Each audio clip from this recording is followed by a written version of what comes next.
Hey everyone, and welcome to the Knitbook Nook. My name is Sam, and this is my spoiler video for clues 1 and 2 of the Wild Hyacinth socks.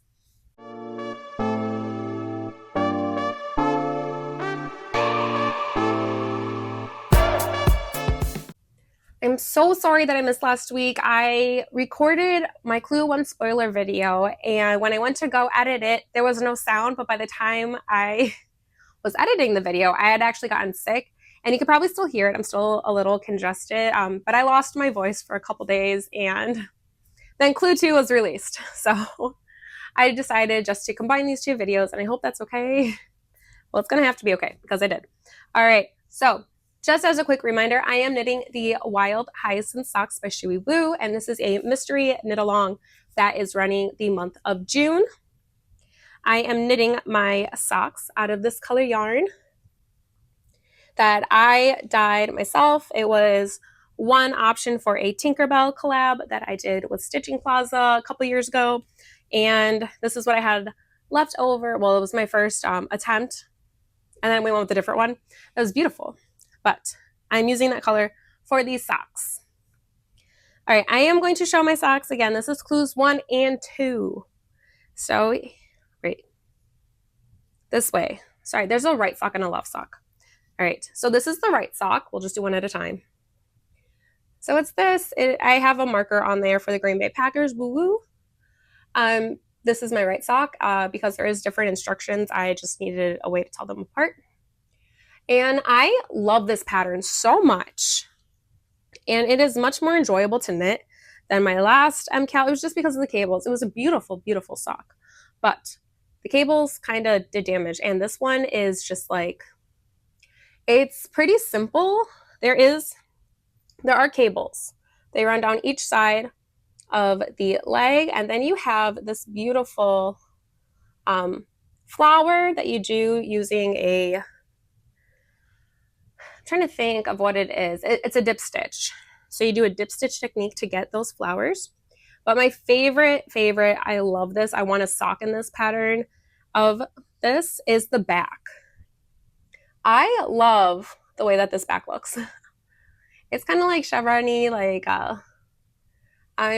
when you look at the pattern, it looks like triangles, but like up here, it just looks like blocks and garter and purl stitches.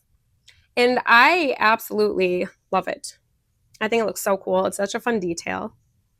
So this is a free pattern on Ravelry. So I'm going to talk about like stitch counts and everything since it is free. So you do, for a size small, it says it'll fit a 64 stitch like vanilla sock that you would knit. And it's typically what I knit, but that's the size small. Typically a small is like 56 stitches. Sorry if my voice starts cracking. I'm still getting over this. Anyways, so you cast it on 68 stitches. For this, I think it's to accommodate for the dip stitches and the cables. I can kind of cinch it in. This way it's pretty stretchy still. I have not tried it on. So clue 1, you knit to this green marker here. So you did one of each of the flowers, and then clue 2 was the rest of the leg. Well, in the pattern, it says that you can do this repeat as many times as you want to get the desired leg length. I kind of like a shorter sock recently. I think they're a little nicer for the summer. But you can customize it to be the length that you want. It does tell you which row to stop at. So that way you can start your heel flap. And I believe, please let me know in the comments if I'm wrong. I've done this heel once before for a different test knit, and I believe it was called An Eye of the Partridge. But it kind of like is diagonals and crisscross. I actually really like this one. You end up with more slip stitches that kind of felt together a bit.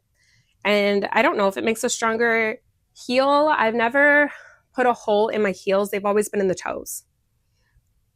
But this is what it looks like, and I love it. So I'm going to hold up the left sock now. So it's the things that are different is where the flowers start. Here, let me hold them up both. So this one, it starts on the side. For the left sock, it starts, so it's kind of mirrored. And then your cables, which way they're twisting on the sides. The back is completely the same, and the cuffs are the same, and the heel flap is the same. I was having a hard time counting my rows. I thought that would help. It didn't really help. But overall, the clues are super manageable too. Again, I think because you can customize the leg. I did choose a shorter leg. I just did one repeat. But you can do more if you want to. It's up to you, whatever you want to do. I know in a group that I'm in that are like there's multiple people knitting this pattern. Some people are doing, I think, 3 repeats, so it's a pretty long leg. And it's up to you what you want to do. So the next clue, what do I think we're going to do? I'm just going to show this one because I don't have the stitch marker kind of hanging down and in the way. We have to either keep going with this or end it, but I don't feel like this would be nice on the top of a foot, especially like if you're wearing a shoe.